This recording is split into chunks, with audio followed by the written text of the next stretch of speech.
Assalamualaikum warahmatullahi wabarakatuh. Alhamdulillahirabbil alamin wa bihi nasta'inu ala umuri dunya waddin wassalatu wassalamu ala asyrafil anbiya'il mursalin wa ala alihi washabihi ajma'in amma ba'du. Saya Muhammad Ismail Andre Hermanto dari kelas manajemen P2K akan membuat insight personal untuk pemenuhan kebutuhan UAS mata kuliah Sistem Informasi Manajemen. Pertama, setelah saya membaca dua konteks tersebut, yang pertama intinya SIM akan menjadi Decision Support System, dan yang kedua yang kontradiksi, SIM akan berpotensi menjadi Decision Replacement System, sistem pengganti pengambilan keputusan. Saya telah mengambil tiga poin. Yang pertama poin yaitu fungsi sistem informasi manajemen dari alat pelaporan menjadi decision support system, yaitu support itu pendukung untuk pengambilan keputusan. Contoh nyata dalam perbankan atau penilaian kredit, SIM di bank hanya menyajikan laporan keuangan nasabah, riwayat transaksi, dan data kredit masa lalu. Namun sekarang sistem lebih ampuh, bisa menganalisis transaksi keluar masuk. Saya bekerja di perbankan, itu melihat bagaimana sistem itu bisa menganalisis atau catatan.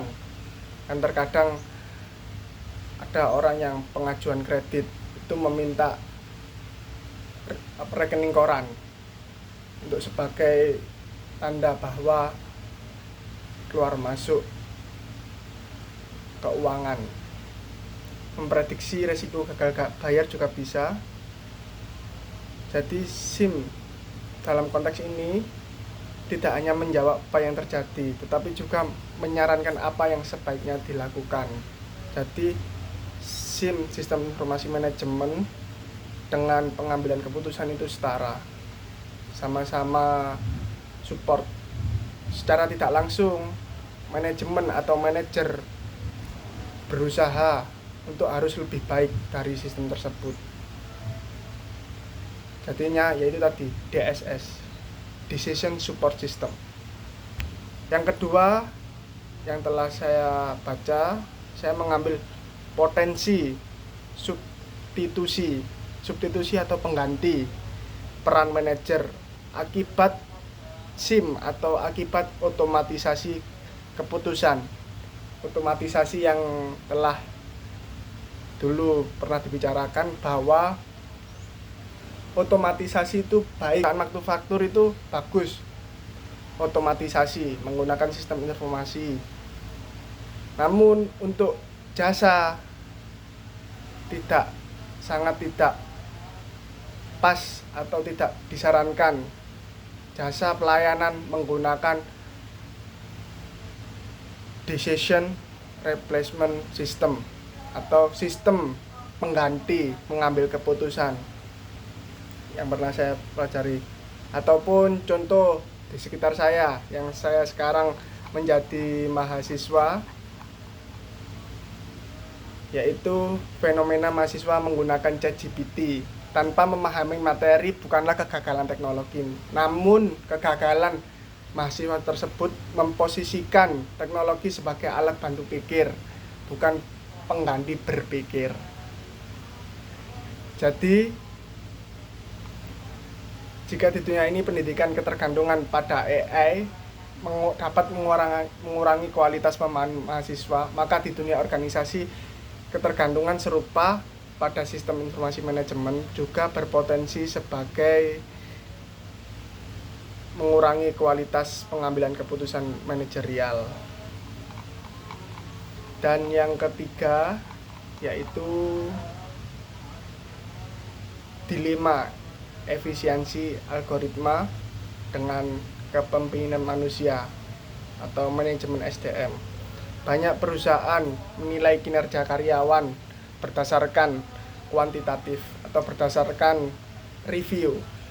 Saya pernah mengalami, saya dulu bekerja di perhotelan yang mana kinerja itu diukur dari review tamu atau customer. Jadi saya pernah, teman saya mengalami, padahal kinerjanya bagus, kinerjanya support perusahaan, jujur, tapi karena ada suatu hal yang tidak enak ketika waktu itu tamu mereview teman saya. Saya waktu itu di posisi security plus valet. Jadi waktu itu memang ada case tertentu yang mana membuat teman saya masuk dalam ulasan Google. Namun yang membuat kecewa yaitu manajer saya mengambil keputusan berdasarkan review tanpa menangkap konteks personal dan tidak memahami konflik tim. Jadi bahasanya langsung aja di cut tanpa melihat atau membimbing dampak moral, tanpa melakukan pembinaan. Jadi situlah terkadang karena memang waktu itu masa-masanya pengurangan pada waktu Covid. Jadi di sini saya lebih setuju atau saya lebih support di statement yang pertama, yaitu fungsi sistem informasi manajemen menjadi alat bantu atau decision support system.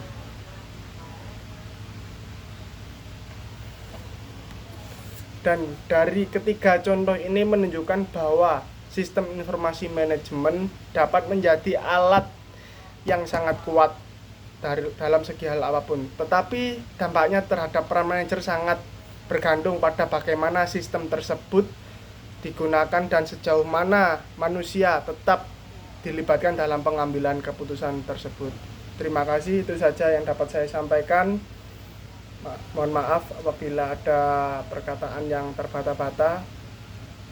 Sekian, wabillahi taufiq wal hidayah, waridho wal inayah. Wassalamualaikum warahmatullahi wabarakatuh.